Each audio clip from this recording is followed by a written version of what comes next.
जब परमेश्वर ने आपको बनाया तो उसने आपके लिए परफेक्ट ब्लेसिंग्स को आपके साथ ही बनाया है, आपके बाद में नहीं बनाया। आदम जब परमेश्वर का कार्य कर रहा था उस वाटिका में, तो बाइबल कहती परमेश्वर ने आदम को देखा और परमेश्वर ने आदम को बोला कि आदम का अकेला रहना ठीक नहीं, मैं इसको एक सहायक दूंगा जो इसके साथ मेल खाए। और बाइबल कहती परमेश्वर ने आदम को पकड़ा, उसे गहरी नींद में सुलाया और उसकी पसली में से पसली निकालकर उसकी जगह मांस भरा और हवा को पैदा किया। आमीन। और वो किस में से निकाली गई थी?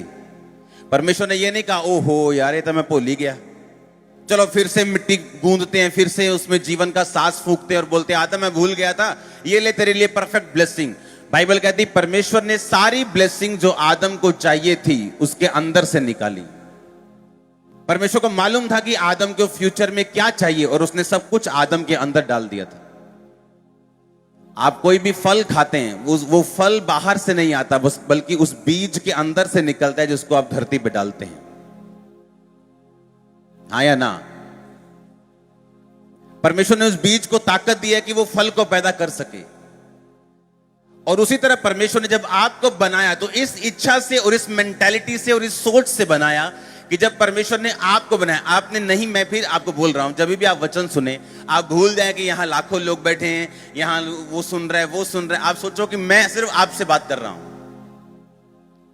और मैं आपको यह कह रहा हूं जब परमेश्वर ने आपको बनाया, सिर्फ आपको, तो उसने आपके लिए परफेक्ट ब्लेसिंग्स को उसी वक्त बना दिया जब परमेश्वर ने आपको बनाया।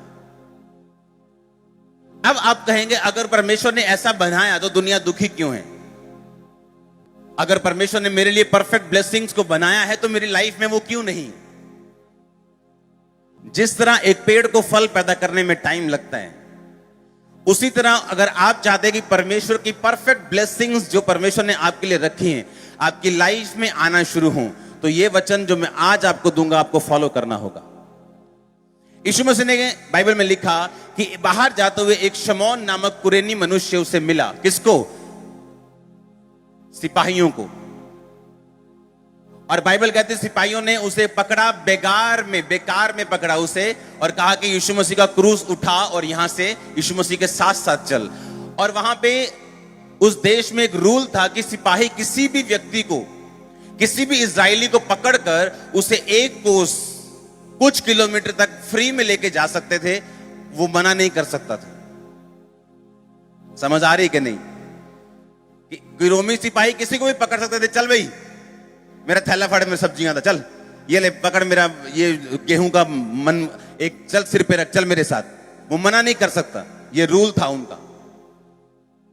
और उन्होंने शमौन के ऊपर यीशु मसीह के क्रॉस को लाद दिया। मैं आपसे एक बात कहना चाहता हूं, क्या यीशु मसीह की प्रार्थना पूरी नहीं थी कि यीशु मसीह से क्रॉस नहीं उठा हुआ?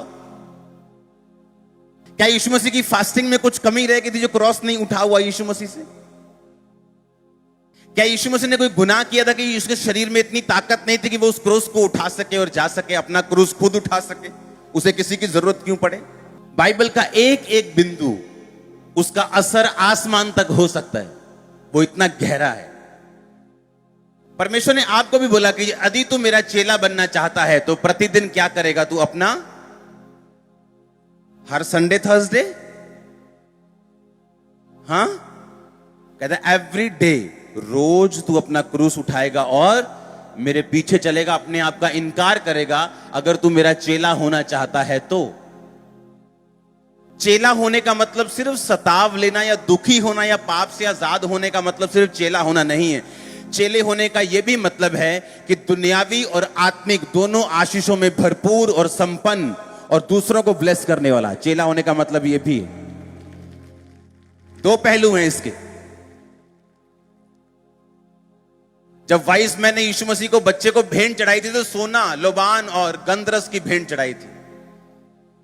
उसमें सोना भी था, उसमें शारीरिक ब्लेसिंग्स भी थी, लोबान भी था, याजक के समान सुगंध भी थी, लेकिन कड़वाहट भी थी, गंधरस भी था। जैसे यीशु मसीह को मानने पर हमें मिलता है, सताव का कड़वापन हमें मिलता है, रिजेक्शन हमें मिलती, लेकिन सोना और लोबान भी आपको मिलता है जो आम लोगों को नहीं मिलता। मैं आत्मिक बात कर रहा हूं। आमीन।